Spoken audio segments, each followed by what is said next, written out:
प्रियंका जी कुरुक्षेत्र से। राधा वल्लभ श्री हरिवंश। मेरे प्यारे गुरुदेव, आपके चरणों में कोटि कोटि प्रणाम। महाराज जी, श्री जी की कृपा से 4 साल से YouTube के माध्यम से आपके सत्संग सुनते हैं।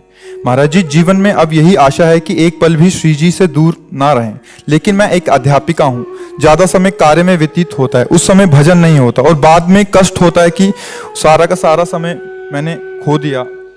कृपया मार्गदर्शन करें महाराज जी।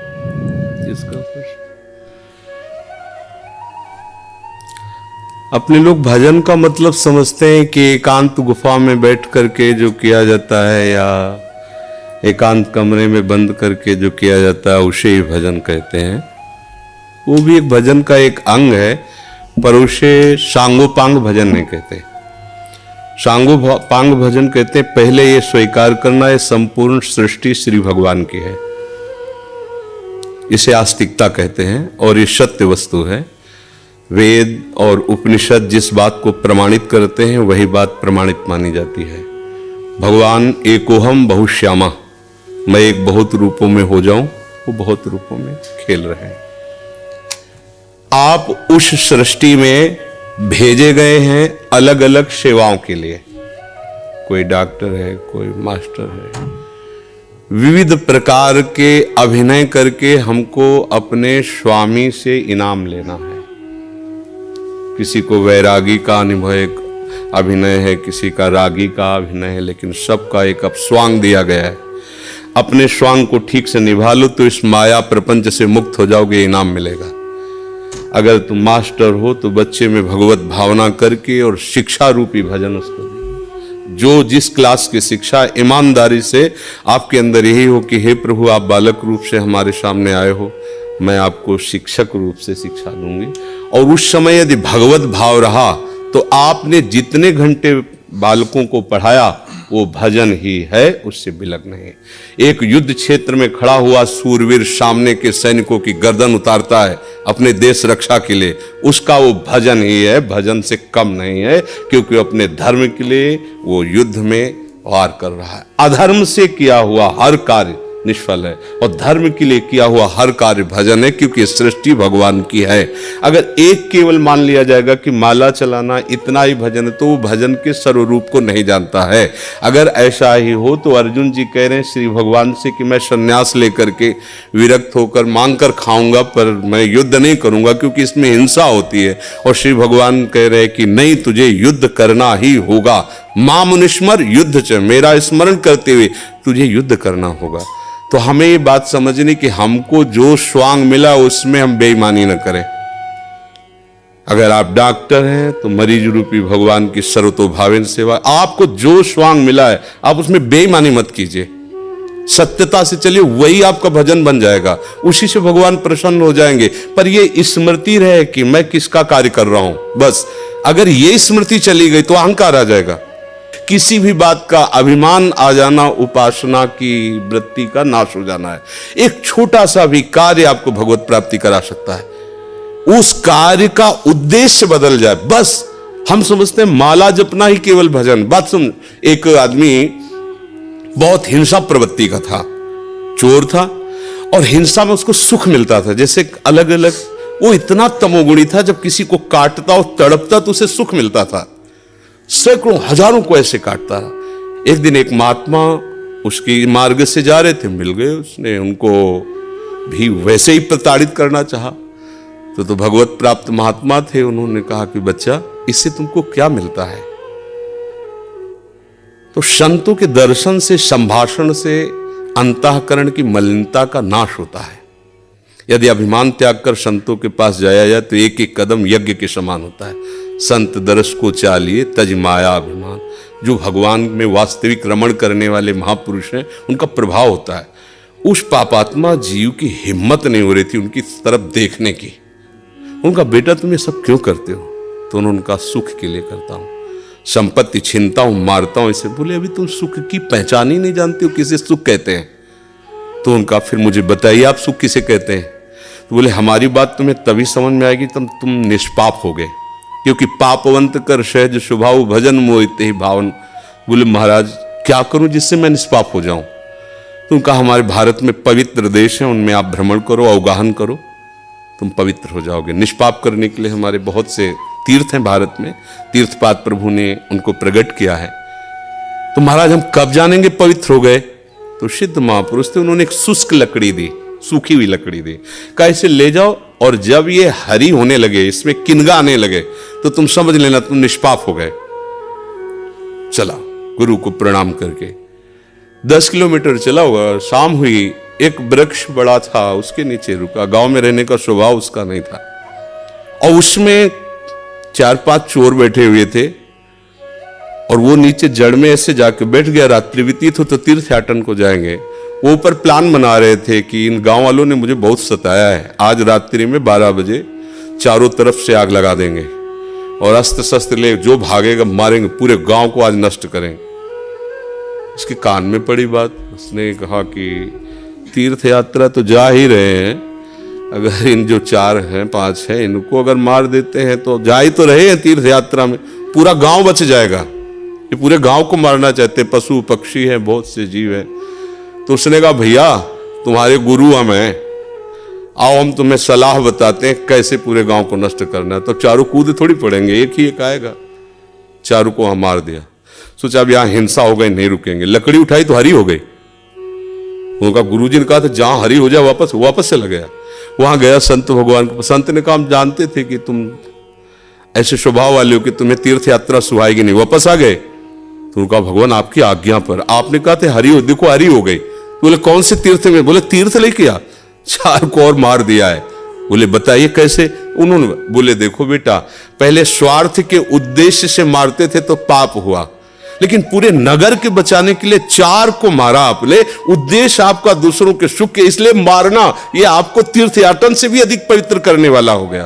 क्रिया वही, उद्देश्य परिवर्तन, फल का परिवर्तन।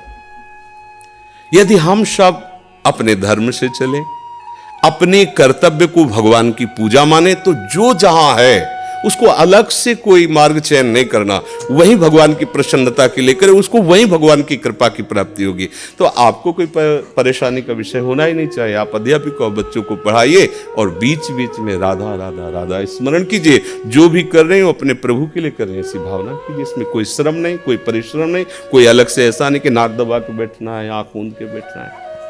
प्रतीक जी, श्री हरिवंश महाराज जी, मन बुद्धि बहुत धीरे से भजन से हटा के कई बार सांसारिक भोग और सुखों की तरफ ले जाता है। इसे जितना श्री जी में लगाना का निश्चय आता है उतना मन बाधा उत्पन्न करता है। कृपया मार्गदर्शन कीजिए कैसे हमेशा के लिए इसे अभी हम मन का स्वरूप समझ नहीं पाए, इसलिए हम शिकायत करते हैं मन की। मन बाधा उत्पन्न नहीं करता है, मन को हमने वो पकड़ाया है, वही हमारे सामने पेश करता है। जो चीज हमने अपने मन को नहीं पकड़ाया, जो चीज विषय हमने नहीं भोगा, वो मन हमारे सामने नहीं प्रस्तुत करता। हमने गंदी बातें पकड़ाई है, गंदी क्रियाएं पकड़ाई हैं, गंदे दृश्य देखे हैं, गंदा चिंतन करवाया है मन से, तो वही वो बातें पकड़े हुए हैं। अब आप सत्य चिंतन की तरफ जाओगे तो जो पहला उसे डिलीट करना होगा ना, जो पहला उसे मिटाना होगा। ये जो नाम है, ये जो मंत्र है, ये उसको डिलीट करता है। तो जब कोई साधक भजन में बैठता है तो उस समय उसकी गंदी बातें सामने आती हैं, वो उसमें नई नहीं आ रही, जो उसमें भरी हुई है मन में, वो नाम निकाल रहा है। तभी तो मन निर्मल होता है भजन करते करते। अब उसकी प्रेरणा से आप कोई नया पाप कर्म न करें। जैसे अंदर कोई गंदी बात आ रही, आप धैर्यपूर्वक नाम जपते रहिए और विचार कीजिए जा रही है। दूसरी बात, मन वहां वहां जाता है जहां जहां हमने अपनी प्रीता रख रखी है। हमारा मन मांस में कभी नहीं जाएगा, क्योंकि कभी उस मदिरा में कभी नहीं जाएगा, नहीं जाएगा, क्योंकि उसकी मान्यता हमारे अंदर, उसके अंदर कोई भाव हमारा अंदर नहीं बैठा है। अगर हमारे अंदर जो जो विषयों ने भाव बैठा, हमारा मन वहीं जाता है। सच्ची बात समझो, बिना कनेक्शन के बिजली नहीं जाती। ऐसे ही जब तक आपने संबंध विषय वस्तु पदार्थ से नहीं बना, तब तक आपका मन नहीं जाएगा। तो देखो, डरना नहीं है, घबराना नहीं है। मन जहां जहां जाए बार बार वहां से हटा के अपने लक्ष्य में लगाना है। हमारी विजय होगी, क्योंकि हमारा मार्ग सत्य है और हम भगवान के जन हैं। पर देखो, धोखेबाजी, पाखंड, नाटक नहीं करना चाहिए इस मार्ग में। हम ये कहते हैं कि तुम्हें विषय सेवन करना है, तुम्हें स्त्री शरीर प्यारा है, या तुम स्त्री शरीर साधो को पुरुष शरीर प्यारा, तो नाटक करने की, बाबा जी बनने की जरूरत नहीं। ब्याह करो, जाके आराम से धर्म से चलो और भगवान को प्राप्त हो। गंदी बातें, बेविचार, धर्म विरुद्ध आचरण करना, ऊपर से कुछ और दिखाना, या हमारे प्रभु को पसंद नहीं। मोह कपट छल छिद्र न भावा, हमारी योग्यता नहीं इस मार्ग में चलने पे। इसलिए भगवान से प्रार्थना करो कि हम नहीं चल सकते, तो आप जिस मार्ग के पथिक बनना चाहते हो बनो, लेकिन सच्चाई से चलो, तो वहीं तुम्हें भगवान की प्राप्ति हो जाएगी। हमारा मन वहीं जाता है जहां हमने सुख बुद्धि कर रखी है। अगर भगवान में सुख बुद्धि हो जाएगी तो हट नहीं सकता। सा वही मना कृष्ण पदार विंदयो, आपका मन प्रभु में लग जाएगा। बोलो, हम जब किसी फिल्म को पसंद करते हैं, उसको बैठ के देखते हैं, 3 घंटे में किसका मन कहां जाता है? बोलो, कहां जाता है? कोई अगर बता दे कि 3 घंटे मेरा मन, अगर आपने पसंद किया है उसे तो, और आप जब देखेंगे तो आप 3 घंटे समाधि में रहेंगे, दुनिया का पता नहीं रहेगा। ऐसा क्यों हुआ? वो एक झूठा रचा हुआ नाटक था, एक झूठा दृश्य अभिनय किया गया था, लेकिन मेरी पसंद है तो मैं 3 घंटे बिल्कुल अपने मन को कहीं नहीं जाने दिया, और भजन में बैठते हो मन भागता है। क्यों? क्योंकि पसंद नहीं है हमारी। हम करना चाहते पर पसंद नहीं। आप देख लीजिए ना, कोई भी आप सीन देख लीजिए, कोई भी आप विषय देख लीजिए, जिसमें आपको पसंद है वही मन पकड़ लेगा। तो भाई मन की क्या गलती? मन को लोग गाली देते रहते हो, मन बड़ा गंदा है। आपने जहां उसे खड़ा किया वो आपका सपोर्टर है। आपने उसे गंदी आदत दे दी, गंदी आदत, अच्छी आदत दे, एक क्षण के लिए भी भगवान का विस्मरण नहीं हो सकता। गला काटने पर भी उसको आप पकड़ा के तो देखो नाम। ऐसा होता तो ये जो विश्व में हमारे संत महात्मा है, सब नाटक ही थोड़ी होता है। असली नोट का ही नकली बनाया जाता है, नकली का असली नहीं होता है, असली का ही नकली होता है। तो अगर कोई पाखंड भी करता है तो उसी असलियत का स्वांग करता है, तो असली है ना। जो असली है, एक क्षण के लिए भी भगवान का स्मरण कभी टलता नहीं है। सोते जागते, उठते बैठते, चलते फिरते सच्चिदानंद भगवान उसके स्वभाव में, उसके जागृत स्वप्न इस स्फुरत में, चाहे स्वप्न में हो चाहे जागृत में हो, स्फुरत हर समय प्रभु का स्मरण। ऐसा क्यों हुआ? उसने अभ्यास किया है।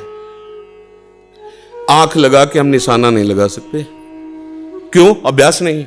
और ऐसे भी है, ऐसे मार देंगे, क्यों? अभ्यास। ऐसे आपने भजन का अभ्यास नहीं किया, पूर्व मन में विषयों किया, तो देखो आंख मूंदते, आंख खोलते विषय चिंतन होता है, भगवत चिंतन नहीं। तो घबराने की जरूरत नहीं, गलत अभ्यास को अच्छे अभ्यास से मिटा देना है, कोई बड़ी बात नहीं। हम भगवान के अंश हैं, उनके बच्चे, हम कुछ भी कर सकते हैं। आप ये बात सब लोग बैठा लीजिए, कोई आकाश से पैदा नहीं होता, सब उसी जीव स्वरूप से आते हैं, ईश्वर के अंश, सब कुछ कर सकते हो। जब नारायण नर बन सकता है तो नर नारायण बनने में कोई संशय नहीं। आप चलो तो, पर आप भजन न करो, विषय सेवन करो तो बात अलग हो जाएगी। सब नाम जप करो, गंदे आचरण मत करो, जिससे दूसरों का अहित और दुख होता है ऐसी ना बात करो, ना ऐसी चेष्टा करो। भगवान कृपा करेंगे, आप सदैव सुखी रहोगे, आनंदित रहोगे। प्रिय सखी, गुरुदेव भगवान के चरणों में कोटि कोटि नमन। गुरुदेव भगवान, इस शरीर से काम वासना खत्म हो गई है, पति को काम वासना बहुत है, क्या करूं, मार्गदर्शन करें। पति के अनुकूल चलना चाहिए। जब 2 पाणी ग्रहण करते हैं पति और पत्नी, तो एक दूसरे को सहयोग करके मित्र भाव से चलाना चाहिए। हमें अपनी रुचि दूसरे पर नहीं थोपनी चाहिए, बात ध्यान रखना चाहिए। हम दोनों एक मार्ग के साथी हैं, तो हमको चाहिए कि हमें अपनी रुचि उसके अनुकूल करनी चाहिए, उसको चाहिए कि हम अपनी रुचि को एक दूसरे के अनुकूल कर ले। अगर आपकी रुचि नहीं है तो पति को मनाइए और अपनी रुचि में उसको अनुकूल कीजिए। अगर वो अनुकूल नहीं होता तो आप कोशिश कीजिए कि आपकी वृत्ति के कारण कहीं वो व्यभिचार में ना उतर जाए, गंदे मार्ग में न जाए, उसका साथ दो, आप उसके साथी हो। आपका ब्रह्मचर्य उतना महान नहीं होगा जितना पति की आराधना महान होगी। पति को एक मित्र है, मान लो हम कह रहे हो वो पति परमेश्वर होता है, ऐसा मत मानिए। तो एक मित्र है, हम दोनों मिलकर के संसार मार्ग में चलना, तो हमारी रुचि ही पूरी थोड़ी होती है, दोनों की रुचि मिलनी चाहिए। अगर दोनों रुचि, दोनों ब्रह्मचारी रहो। अगर एक की रुचि नहीं तो दूसरे को सपोर्ट करना चाहिए कि कहीं वो लड़खड़ा के गिर न जाए, उसका मार्ग न भ्रष्ट हो जाए। हम ये देखते हैं कि 4 दिन बाद पति पत्नी ऐसे तलाक, ये क्या है क्या? सिर्फ अपनी रुचि का पोषण नहीं होना चाहिए। अगर हम 2 मिलते हैं, दोनों मित्र बनते हैं, तो एक दूसरे की रुचि का आदर करें, एक दूसरे की रुचि का सहयोग करें, तभी तो जीवन यात्रा चलेगी। नहीं तो कब ऐसे नहीं चलेगा। आप ब्रह्मचारी बन के बैठो और वो व्यभिचार में प्रवृत्त हो जाए, तो आपने पानी ग्रहण किया था, ये आपकी मित्रता नहीं सही रही। हाँ, वो बहुत ही व्यभिचारी है, अन्य तो फिर अपने को अलग कर लेना चाहिए। अगर वो एक पत्नी व्रत है तो हमें उसका सहयोग करना चाहिए, उसमें ब्रह्मचर्य की तरफ वृत्ति न रखकर अपने पति की अनुकूलता की तरफ वृत्ति रखनी चाहिए। महर्षि, आप भारतीय क्रिकेट टीम के कप्तान हैं और ये फिल्म इंडस्ट्री में अभिनेत्री हैं, ऐसा आपका परिचय है? तो ये आपसे मिलने आया था, आपका सत्संग सुनते हैं महर्षि। श्री जी का माला इनको और चुनरी सखी को पहना दीजिए। जी महर्षि।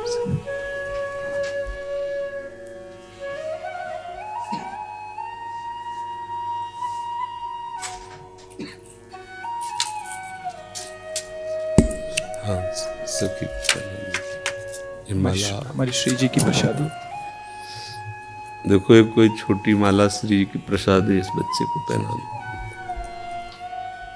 हाँ, बच्चा है, बड़ा माला।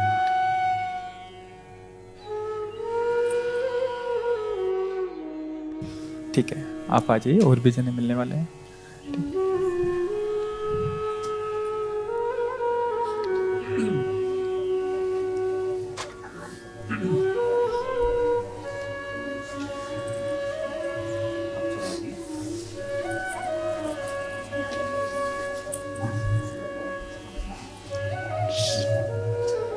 जय जय श्री।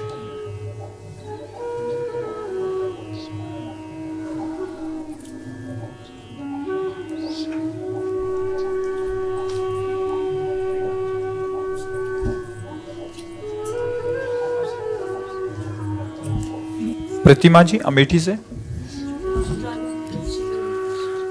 मेरे प्यारे गुरुदेव भगवान, आपके चरणों में कोटि कोटि प्रणाम।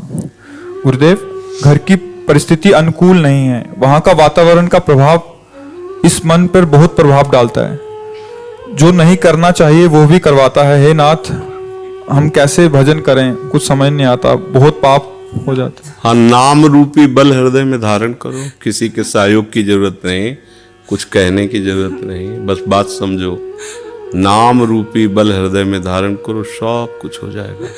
नाम महाबल। अगर नाम जप नहीं करोगे तो ना प्रार्थना से कुछ होने वाला है, ना किसी के सामने रोने से कुछ होने वाला है। नाम जब करती हूँ तो ऐसी मतलब कि ऐसा मतलब क्रोध आ जाता है, वो पूरा हट जाता है। वो क्रोध भी नष्ट हो जाएगा। कैसे हट जाए? राधा राधा राधा राधा राधा राधा राधा राधा राधा हटा दे कोई? कैसे हटाए? जो हमें पकड़ना वो हटा कैसे सकता है? नाम से बड़ा भगवान को भी नहीं रखा गया सामने। भगवान भी कहो कहां लग नाम बढ़ाई राम न। फिर क्रोध क्या चीज है? ये काम क्या चीज है? हम लोग बहुत बच्चे जैसे है ना, जैसे भेड़िया दूर से दौड़ावे तो हम डर जाते हैं। नहीं नहीं, हम कोई और नहीं, भगवान के अंश हैं।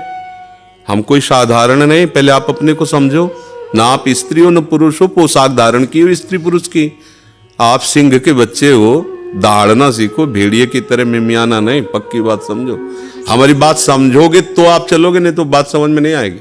पहली बात समझो, आप न स्त्री हो न पुरुष हो, ये पोशाक है। सच्चिदानंद भगवान के तुम अंश हो, तुम्हारा स्वरूप भी सच्चिदानंद है। चलो ये बात नहीं समझते हो तो इतनी बात पकड़ लो, नाम पकड़ लो।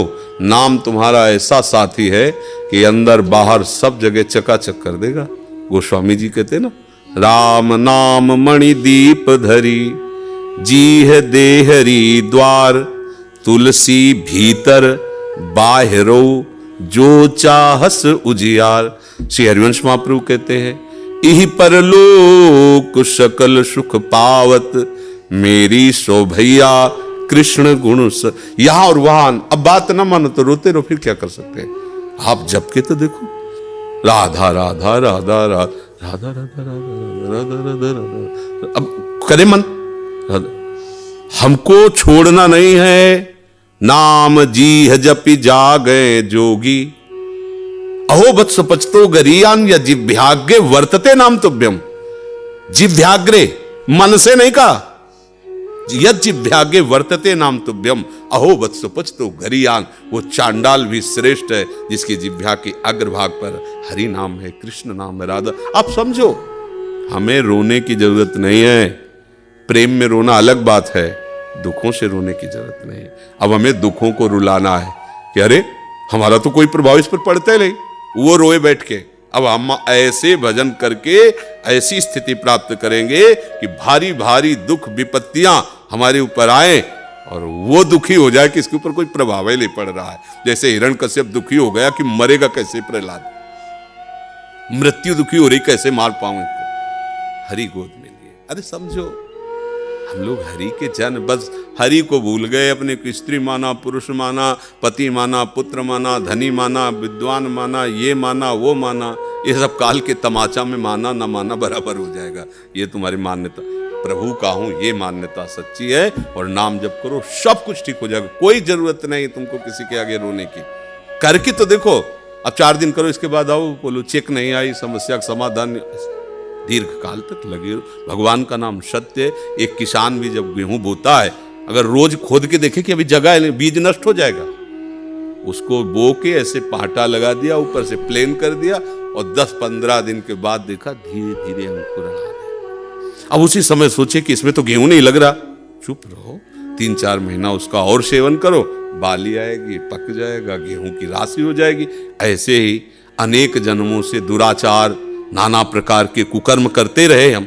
अगर न करते रहते तो भगवान मिल गए होते ना।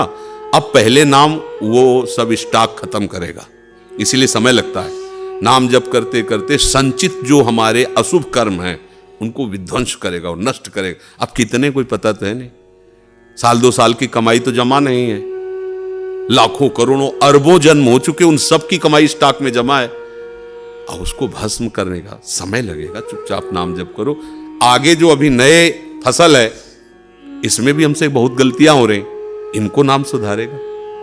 अब बीच में जो उससे आ गया है प्रारब्ध हो, उनको भी नाम संभाल। बड़ा काम है नाम को, कोई छोटा मोटा काम थोड़ी। अब सोचो ऐसे ऐसे किया हो जाए, ऐसे नहीं, लगे रहो चुपचाप। और एक दिन ऐसा आएगा कि आप खुद कहोगे कि वो निहाल कर। तभी तो मीरा जी कहते, पायो जी पायो मैंने राम रतन, वस्तु अमोलक दी मेरे सतगुरु। ओहो सतगुरु ने क्या दिया, तब निहाल। यहाँ मंत्र लिए, उपासना लिए, फिर भी जेब में पारसमणि है और 1-1 रुपया मांगते घूम रहे हैं। हमारी दशा क्या है, जेब में पारसमणि है। चाहो तो कुंतलों लोहा को सोना बना दो, पर वो जेबई में केवल है। गुरु ने मंत्र दे दिया, बात बता दी, उपासना बता दी, करना है नहीं, डोलते रहो, कुछ नहीं मिले। और बैठ जाओ उनके नाम मंत्र को लेकर के, तो क्या चाहिए तुम्हें, सृष्टि का मालिक आ जाएगा, और वस्तु की क्या बात है। पर अब ये ऐसा तो नहीं कि दही में हाथ में दूध डालो दही जब, ऐसा नहीं होता। समय का इंतजार करो और खूब भजन करो। रोने धोने की जरूरत नहीं, रो तो प्रभु के लिए रो।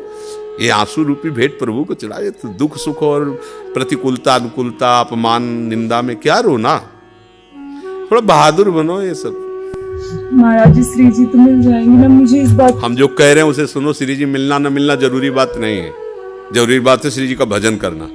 अगर भजन करने में आप जैसे हम कह रहे करोगे ना, तो श्री जी कभी एक क्षण के लिए छोड़ती ही नहीं।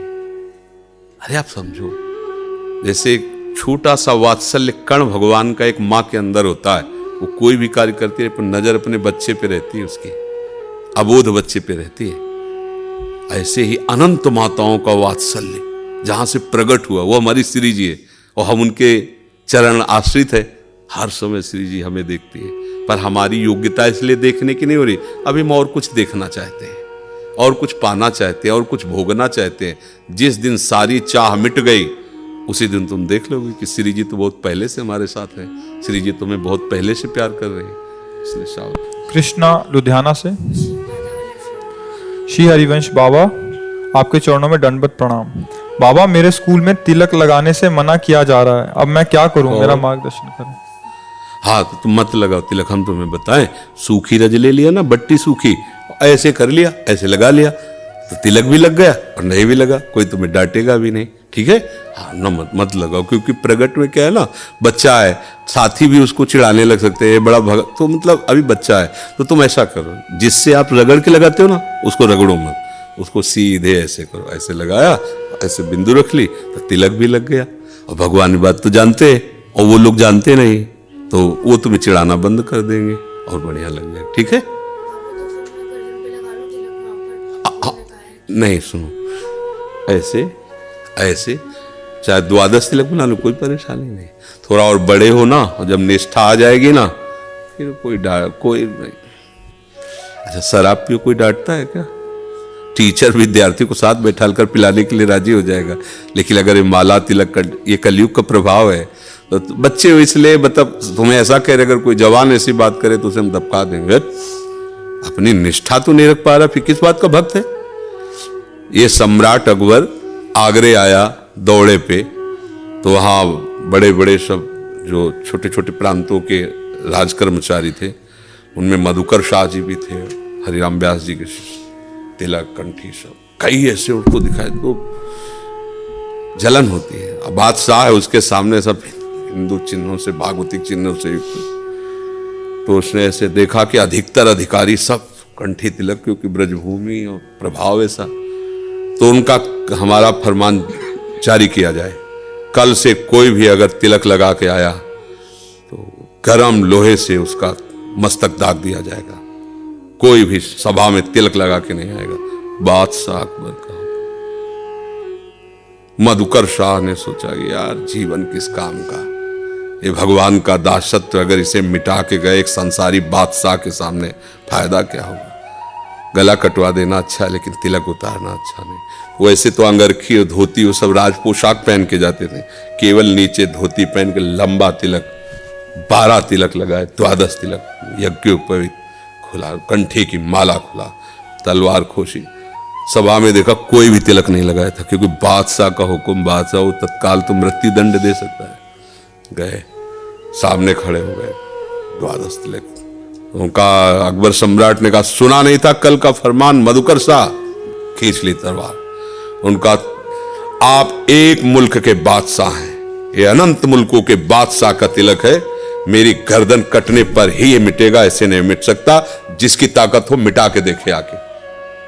बदल गया, 1 सेकंड में बादशाह बोले वाह वाह वाह, यही हम देखना चाहते थे कि इस तिलक में किसकी निष्ठा है। धन्य है मधुकर शाह, तुम वास्तविक तिलक के अधिकारी। ऊपर बैठाला बगल,